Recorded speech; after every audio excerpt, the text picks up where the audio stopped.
All recorded material within the mineral extraction is not geared to offend the general members of the public. However, I do advise sensitive listeners against opening my content, for it contains uncommon religious opinions. Now let me blow your mind.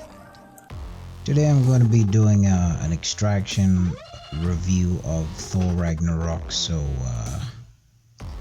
yeah, hang in tight. I know what you're thinking. Oh no, Thor's in a cage. How did this happen? Well, sometimes you have to get captured just to get a straight answer out of somebody. It's a long story, but basically I'm a bit of a hero. See, I spent some time on Earth. Fought some robots, saved the planet a couple of times.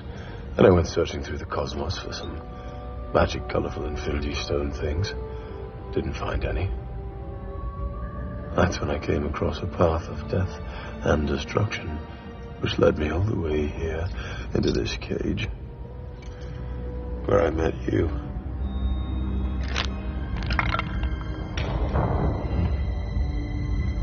How much longer do you think we'll be here?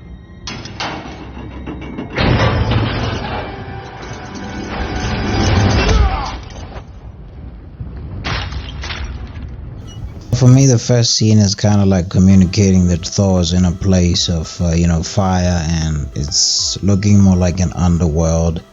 I think after the Marvel credits, we saw it looking like an upside down type of thing after the whole Marvel entry theme thingy.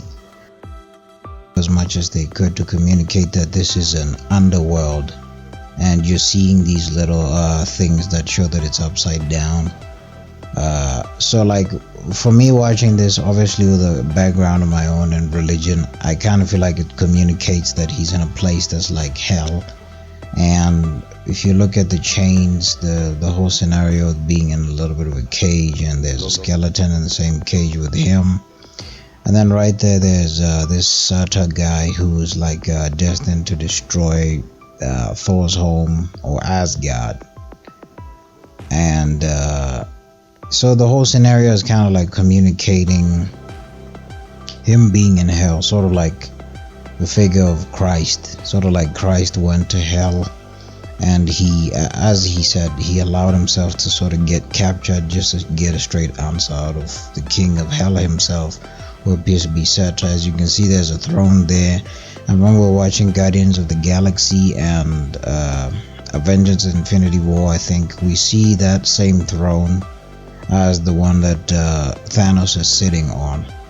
So yeah, like there's that deep communication, and it's a throne made of stones, and just that with Thanos it's in a spaceship. And also when we fast forward like maybe 4 minutes into the I think it's about 6 minutes into the movie, you can see Thor has sort of knocked out the crown off of Surtur's head. That crown that he said was like a big eyebrow. Yeah, when it comes to the Christian faith, or the truth in the Christian faith, we have an understanding that Christ died and sort of went to hell, and he came back with the keys of hell. So I kind of feel like the whole experience with the Marvel Cinematic Universe sort of parallels what happens with Christ, which is why I'm going to actually be making a video addressing in my extractions what I think the first movie of Thor means to me. But yeah, also if we jump in again up to like 7 minutes, I think there's a dragon in hell there. There's a dragon, and I don't know, like for the Christian community, a dragon means so much. There's a communication of Satan himself, and in coming out of this place, Thor slayed this dragon. He cut the head of the dragon, and he defeated both Surtur and the dragon. So it's a deep parabolic revelation that kind of relates with Christianity, like parallels. One of the things I'm also going to be covering is 8 minutes into the movie, you can see that the Bifrost is opened with this sword, this giant sword that is used by Heimdall most of the time to open the Bifrost. Yeah, and I'll be addressing the meaning of that sword, them opening the realm using the sword like that and being able to come into Asgard or leave. 23 minutes into the movie, and this is where the ascension of Odin and the release of Hela from the prison. And as we keep watching in the scene, they communicate that Odin's life was all that held Hela back. He imprisoned her, but we've never seen the prison that was sort of created for Hela, and Odin just dies in the form of ascension. It's like he took up his body, and there's no remains for the Allfather, as you can see. And as we keep watching, Hela tries to go back to Asgard, and it's her place of power.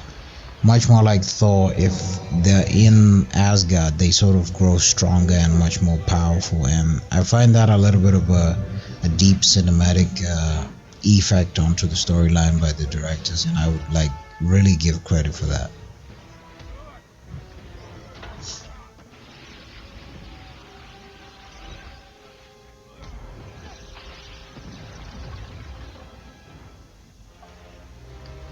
One of the other parables in this scenario, like 24 minutes into the movie, like I was saying, in the Christian religion, we have an understanding that there was an ancient serpent that was in the garden and deceived Adam and Eve, and so the serpent was sort of casted down and sort of like casted down from heaven.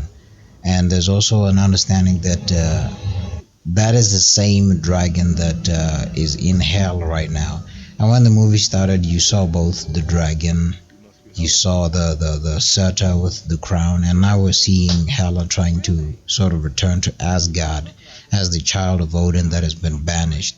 And I get a lot of questions from people asking me, does this imply that the devil is actually the son or the child of God?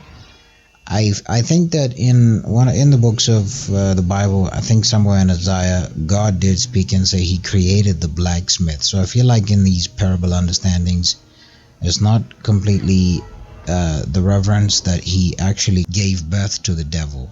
It's not the reference that but it's the figure of saying he created the blacksmith, not as his child. As you can see, when Hela arrives in Asgard, she starts killing Thor's friends, and this is that scene where she enters Asgard and you see her feed from that, and her suit actually turns green to show that power is sort of like just getting in her body. You know, Asgard is also this realm that, like I say, I want to create this video for Thor and just review the first movie and the second one. The name Asgard actually means garden of the gods, and which means everybody here is sort of like gods. I think if you watched pretty much the sequel, you've heard that Loki was called the god of mischief, and Hela is the goddess of death.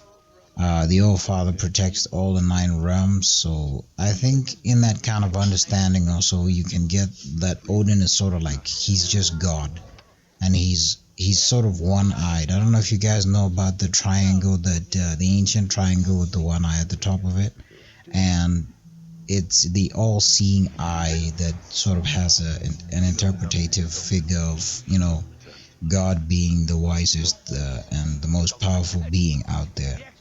And we see the same thing with the story of Thor, when, you know, it's communicated that Odin sacrificed his eye in the comics just to gain knowledge about the cosmos and become the wisest being so that he can protect the cosmos. And this is where that detail is sort of communicated, as you can see him losing his one eye. You had one job. Just the one? Where's Odin? You just couldn't stay away, could you? Everything was fine without you. As we keep watching, like 28 minutes deep into the story, there's a realm called Sakaar, where we meet the Grandmaster as king over there, and there's also an implication that there's a portal opening which brought Thor here when he was fighting with Hela, when she tried to get to Asgard, and she kicked Thor out of the Bifrosts, opening the bridge. So he falls into a realm called Sakaar, which he came to through a portal called the Devil's Anus. So you can see pretty much the writers are communicating time and again the same message. From the beginning we saw Thor in hell, and he came out of there capturing Surtur's skull, the skull of Surtur, which was said to be a very formidable weapon. If brought to Asgard, closer to his destiny, Surtur will transform into a monster or giant form and be able to destroy the planet right after he has been casted into the eternal fire. So right now you're seeing Thor also in another planet. That's sort of like an implication that he's in hell once again. It's sort of like a double implication.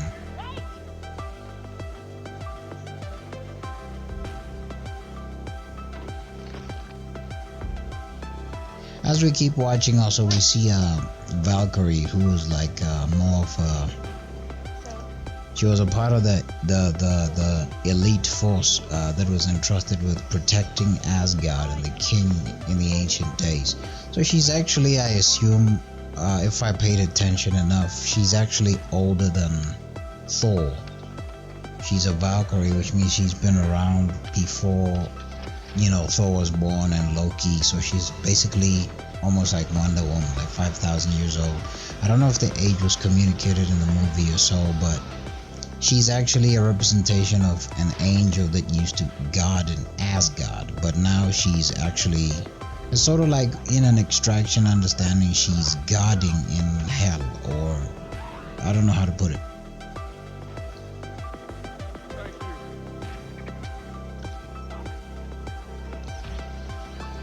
So as we keep watching, we see that this is like 32 minutes into the story, that scene where Hela was saying, "Acknowledge me," and you know, it's just that in the Christian faith there's a scenario like this recorded in the scriptures where it says a third of the stars of heaven were sort of dragged out or swept away by the dragon with its tail, which means the dragon sort of killed a third of the stars of heaven. And this is just that sort of coverage where the producers are trying to show that Hela killed the armies of Asgard.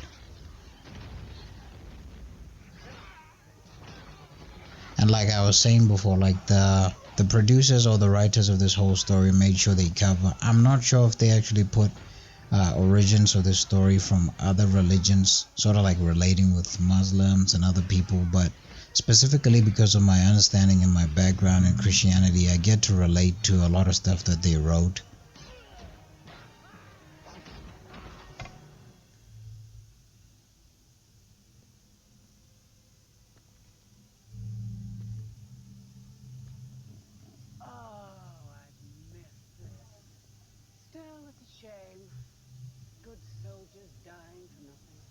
As I was mentioning, like the writers have really done a spectacular job in being able to, at the beginning of the movie, add Surtur as the king of the underworld, which Thor was in, which, like I explained, it seems like it's a fiery place and it's a hell, and he has his demons over there, and there's a throne, which means that was sort of like a Satan, the king of hell, ruling over there, and there was a throne, as I mentioned.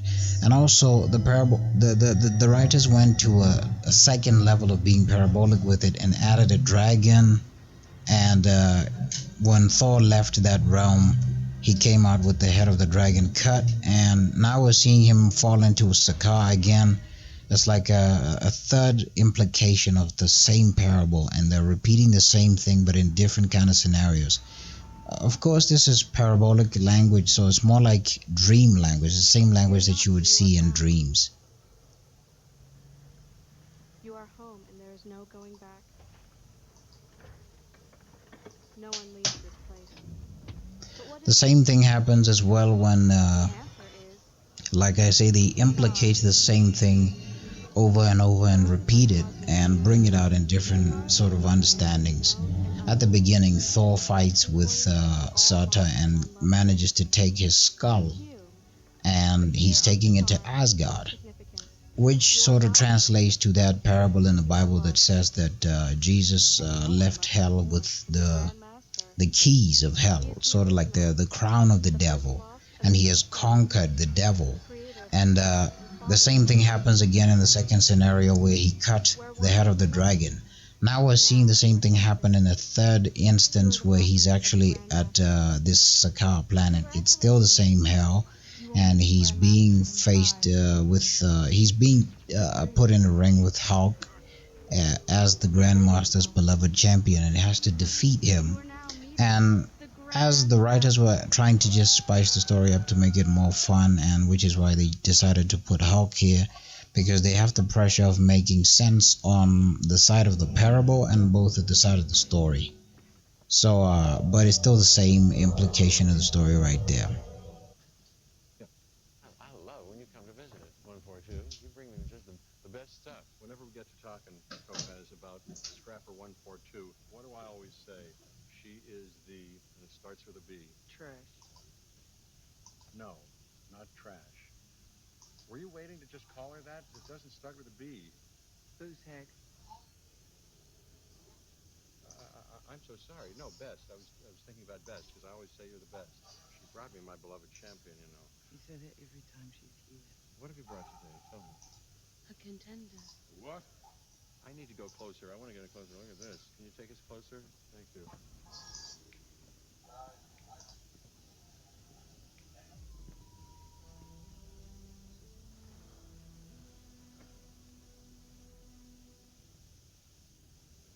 Pay this lady. Just wait a damn minute. I'm not for sale.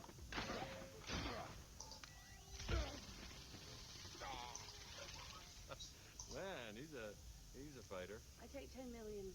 Tell her she's dreaming. Oh, for heaven's sakes. Transfer the units.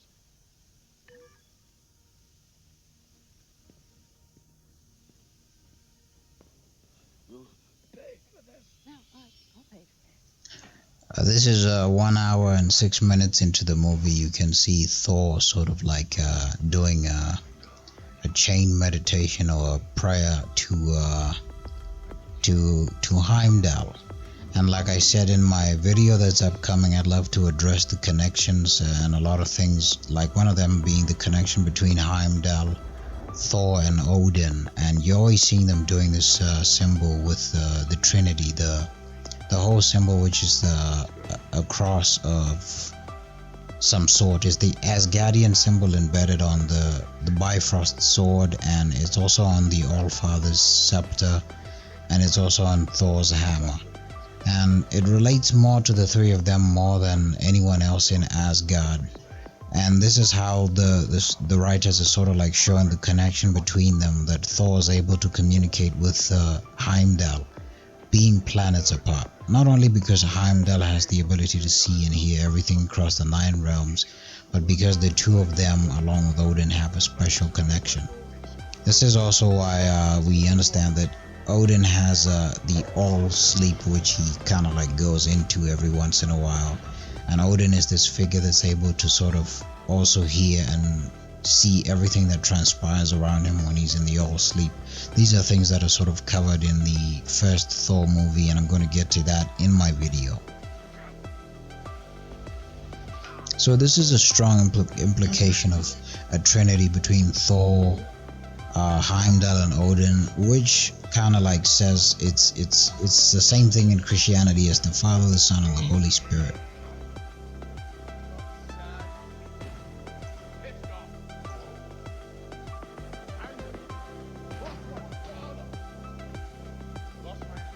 So like I was conversating with one of my followers of the Extraction program as well, and sort of giving my understanding of what Hulk resembles as a hero, and I kind of feel like he's there's a strong implication of, like I said, when the creation of Hulk took place in the Marvel movies, he was experimenting with the gamma radiation, and he inhaled this green gas which produced an angry a creature within him. I covered this in one of my old videos that, you know, like every time he gets angry he grows out of the form of man, and this is sort of like it's not like the other heroes, it's like a communication of an angry being or a demonic figure.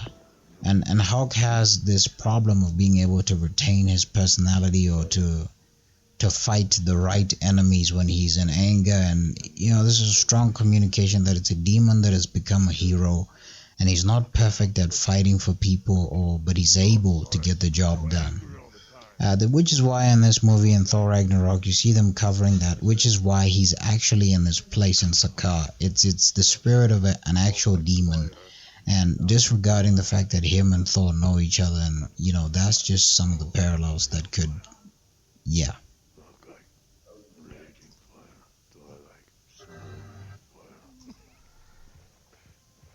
Hulk, I need you to do something for me. As I've already said, like the Sakaar planet is also an implication of the same story which has been told from the beginning. And the movie is just repeating the very same message from the beginning. As you can see here, Loki is also there, and he's casted into Sakaar because they were trying to fight Hela, and they both ended up in this place. And this is just that implication that the Grandmaster is still the same figure as Surtur, or the dragon that we saw Thor fighting in the beginning. This is just a third level of parabolic communication. It's still a place of hell.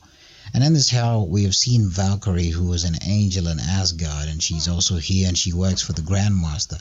So it's sort of like a communication of parallels, like I say, from the Christian storylines of what happens with the devil, heaven, and Christ himself, but it just needs to be pieced up together. Finished. Bye. Odin's dead. So you both know that Loki has sort of betrayed the kingdom once, twice, or many times, and he is actually the god of mischief.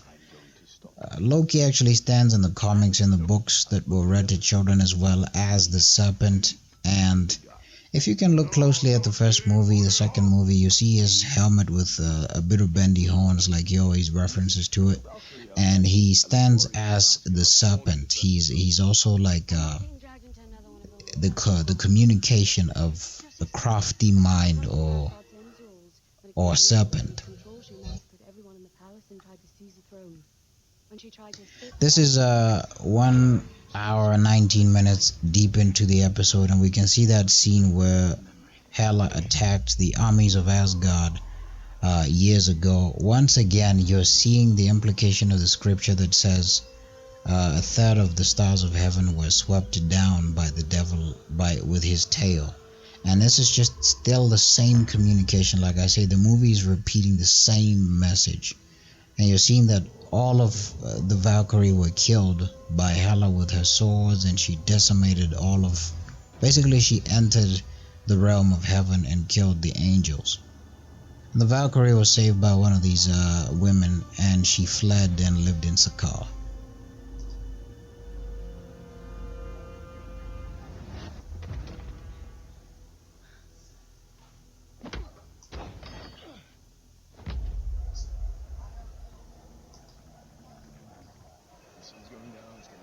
As you hear in the conversation between Hulk and Thor, Bruce is sort of like implying that this planet is kind of designed to stress him out, which is a deep communication that it's a realm of nothing good. It's a realm that is designed to sort of freak him out, and it makes him want to stay the Hulk.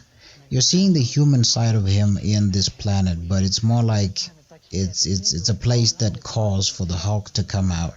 And at this point, we understand from, is it Civil War or the last movie before this one, we understand that he fled and left. I think it was Age of Ultron, where he left with the spaceship as Hulk, and he never turned into Bruce Banner again for 2 years. In the same conversation, still 1 minute 22 minutes in the story, you're seeing the writers sort of putting Thor in this way of dressing, which they want to sort of imply that he's the Messiah in this dressing that makes him looks like an Israelite man. He's wearing what do you call it, like the olden way of the prophets, where they used to tuck a cloak on their waist, and they used to bring it up from their shoulders and just cover their heads. What? Calm down, come on. Listen, we're gonna go to Asgard, and you're not gonna have to think about the whole... He's sort of wearing a robe and covering his head with it. Sort of like to give you a classic modern day Jesus kind of look, or a prophet of some sort.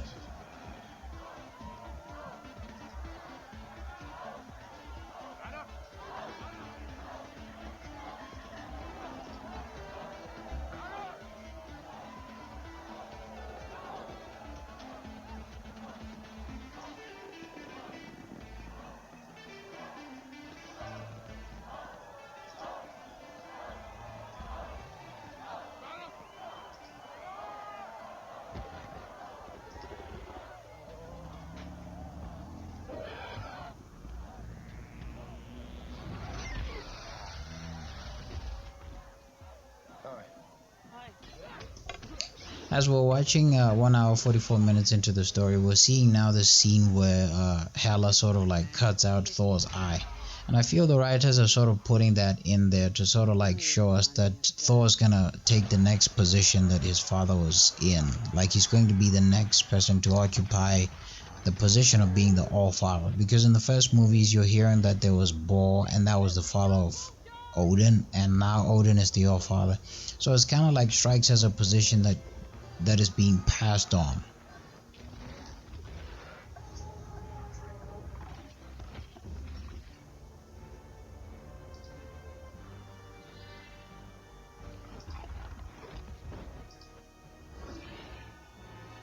Everything's gonna be alright now. I got this. You wanted to know who I am?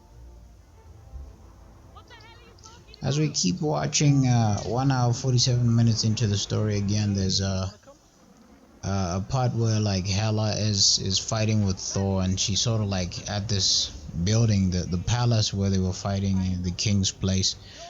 She takes him out into the balcony area and is fighting with him. She basically crucifies him onto that like balcony area and asks him what he is the god of. And we're seeing Thor sort of fall into this trance where he sees his father and he closes his eyes, and in that moment he zones into this trance. And this is where Odin tells him he is not the god of hammers, but the power is within him. He is the power. And this is one of my favorite scenes of the movie all time, and it was beautiful. But we're seeing that sort of parallel where she's crucified Thor at the top, and she's sort of like asking him what he's the god of. And I don't know if you guys have watched Mel Gibson's Passion of the Christ, but this is sort of like a parallel for me in saying that, you know, the devil sort of thought by crucifying Jesus he was winning.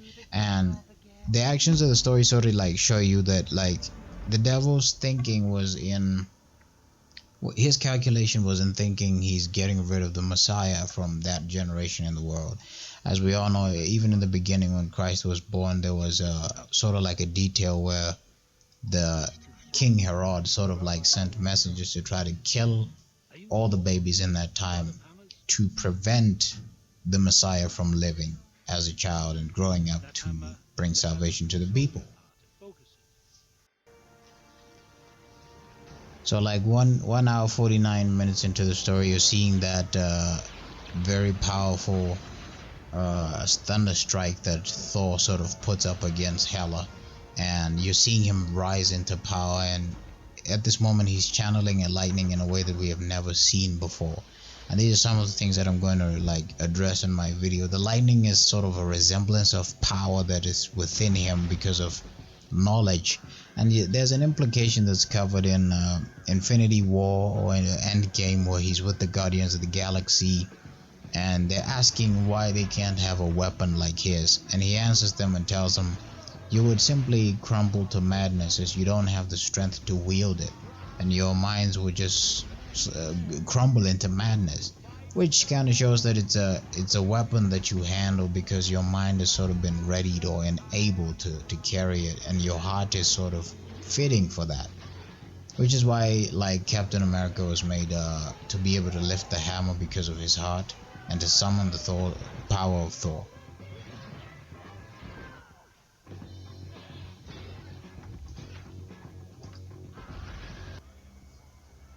As the movie keeps going on, we see that decision made by Thor to destroy Asgard and take the people out of it. And as you know, as a parallel revelation to the Bible and Christianity, we're seeing a part in the Bible where God has given a prophecy that says, I will destroy the old heaven and the old earth. And in this part of the story, Thor figures out after his father tells him Asgard is not a place, that the people don't have to sort of be destroyed along with the planet. They can have a place to live elsewhere. They can find somewhere else to live, because Asgard is where the people stand, it's not the place. And this is a very strong asset in communicating one of the revelations of Christianity, with the parallel of the old earth being destroyed. This is a revelation given, a prophecy given in the Bible, in the book of Revelation, and even before, that God was going to destroy the old heaven and the old earth. Like, if you're a follower of my channel, I've also made an address of that type of scripture and communication by the writers, and saying in Superman they destroyed Krypton, which is the former home of Kal-El, along with its fortress, which is a resemblance of the old Earth with its heaven, and now he moved towards Earth. The same thing is happening in the Thor story as he moves with these Asgardians, and they're going to stay in Earth. So guys, these are some of the things that I can share in reviewing this movie in brief, without trying to spoil most of its things, and without just trying to, you know, put it out there before you see my video. I'll be doing a video and addressing all of my revelations on Thor and my extractions, and it's just gonna be awesome. So click the like button and subscribe to the channel, and follow me for more of my work that's coming out. And we have merchandise available, and yeah, my email's on the channel. Thanks for watching.